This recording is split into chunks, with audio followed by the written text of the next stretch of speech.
Maintenant que vous maîtrisez la réponse immunitaire humorale, la notion de réaction immunitaire primaire et secondaire, regardons tout d'abord comment s'acquiert l'immunité adaptative.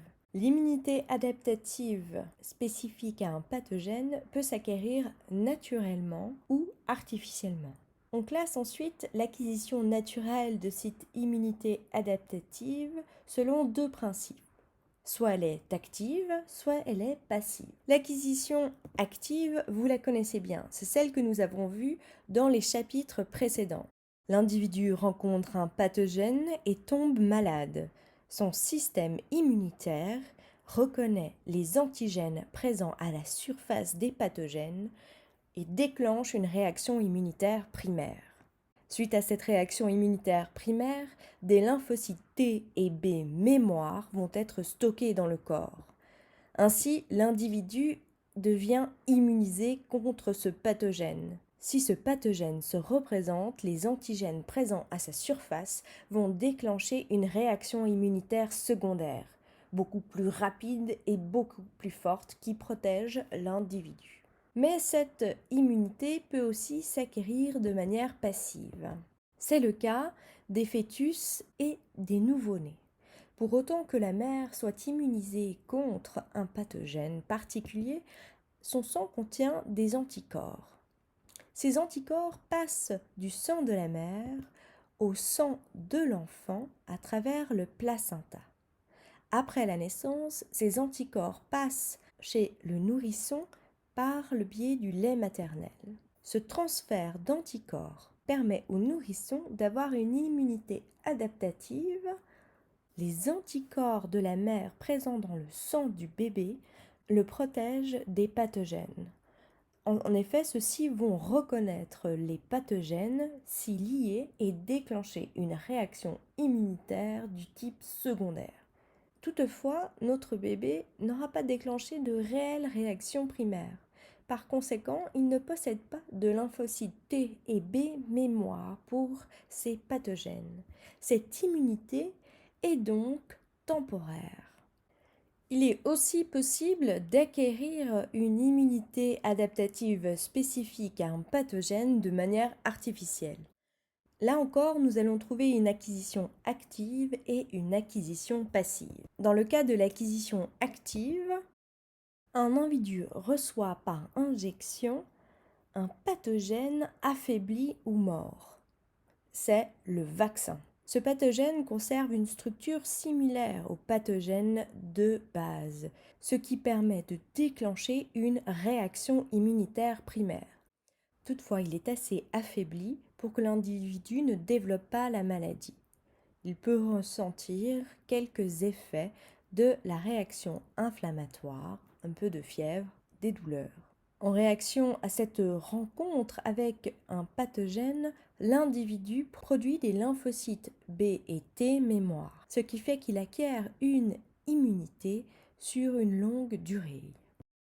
Dans le cas de l'acquisition artificielle passive de l'immunité adaptative, les individus reçoivent des extraits du sang d'individus immunisés. En effet, ce que l'on cherche à transférer, comme dans le cas de la mère et l'enfant, c'est les anticorps reconnaissant ce pathogène présent dans le sang des individus immunisés. Ces anticorps permettent de déclencher une réaction immunitaire efficace chez la personne transfusée. Cette méthode est utilisée lorsque les personnes sont déjà malades. Toutefois, comme le corps n'a pas réalisé de réelle réaction immunitaire primaire, cette immunité est uniquement temporaire. Pour résumer, l'immunité adaptative peut être acquise de manière active, soit par rencontre du pathogène et développement de la maladie, soit par vaccination, soit l'injection d'une forme affaiblie ou morte du virus. Les individus ayant passé par ce système d'acquisition active sont immunisés sur une longue durée. Il est parfois nécessaire, dans le cas de la vaccination, de faire des rappels pour maintenir cette immunité. En cas de rencontre avec un nouveau pathogène, En raison de la présence de cellules mémoire de lymphocytes B et T, l'individu déclenchera une réaction secondaire empêchant la déclaration de la maladie. Cette acquisition de l'immunité active a toutefois quelques défauts. Dans des conditions naturelles, le risque évidemment, c'est le développement de la maladie. Dans le cas du vaccin, l'affaiblissement du pathogène ou sa mort empêche le développement de la maladie. Toutefois, il arrive que le vaccin induise des effets secondaires. L'immunité passive a lieu entre la mère et l'enfant par le placenta ou le lait. C'est le transfert des anticorps de la mère à l'enfant. Elle peut aussi avoir lieu par injection de sérum, le liquide du sang contenant les anticorps d'un individu immunisé à un individu malade. Ceci a un avantage très important. L'immunité acquise de cette manière est extrêmement rapide et ne nécessite pas le passage par la maladie. Les individus sont tout de suite protégés. Toutefois, cette méthode ne produit pas d'immunité à long terme. Les individus sont immunisés jusqu'à disparition des anticorps exogènes de leur sang et redeviennent très rapidement vulnérables. Voyons maintenant comment fonctionnent les vaccins. Avant tout, voyons comment ils ont été découverts. En 1798, un médecin anglais a inoculé à son propre fils l'un des virus les plus dangereux que la Terre ait connu et fait une découverte révolutionnaire. Le vaccin.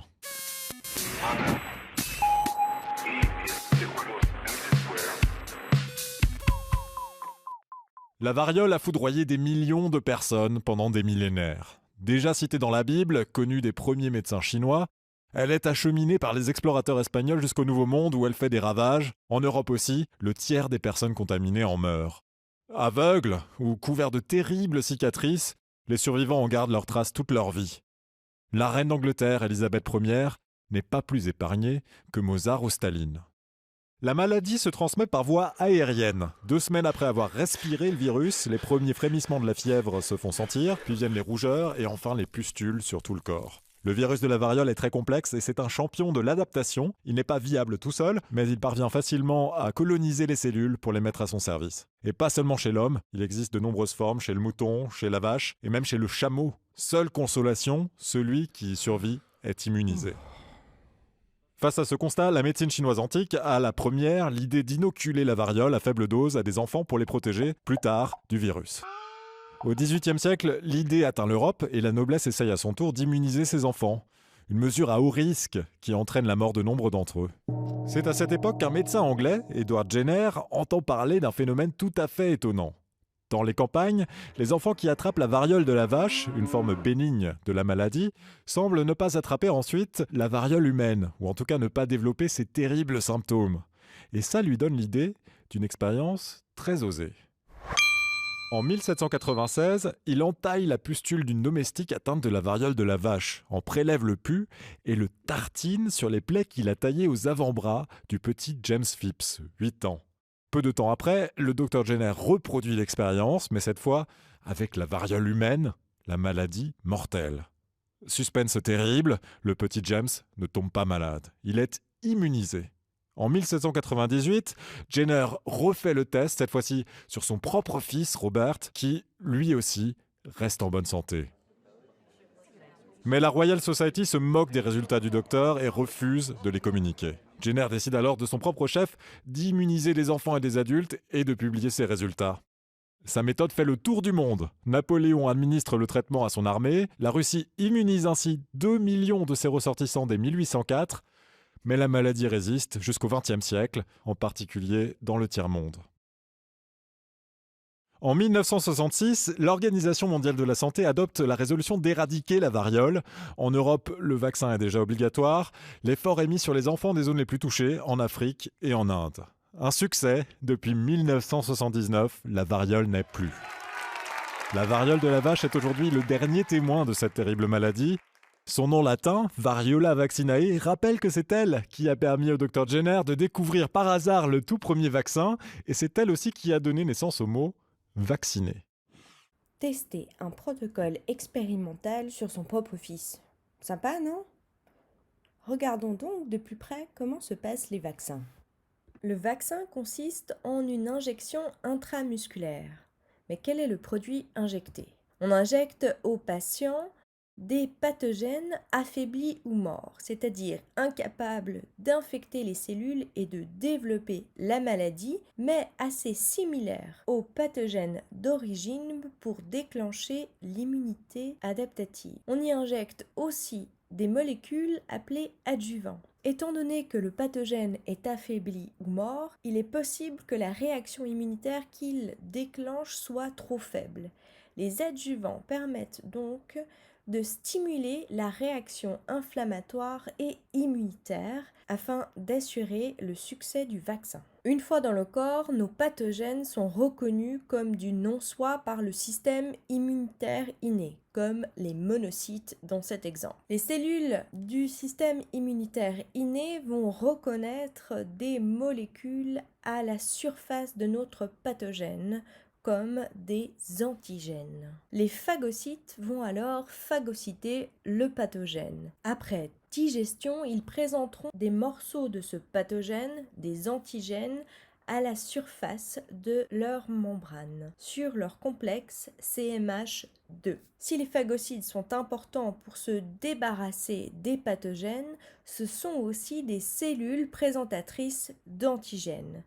Ces cellules présentatrices d'antigènes migrent dans les ganglions et la rate à la rencontre des cellules du système immunitaire adaptatif, les lymphocytes. Ils activent alors les lymphocytes T et B reconnaissant les antigènes présents sur leur complexe CMH2. La sélection clonale se met en place et les lymphocytes spécifiques à cet antigène se multiplient. C'est la réaction primaire. Bien qu'une réaction immunitaire primaire se mette en place, les pathogènes injectés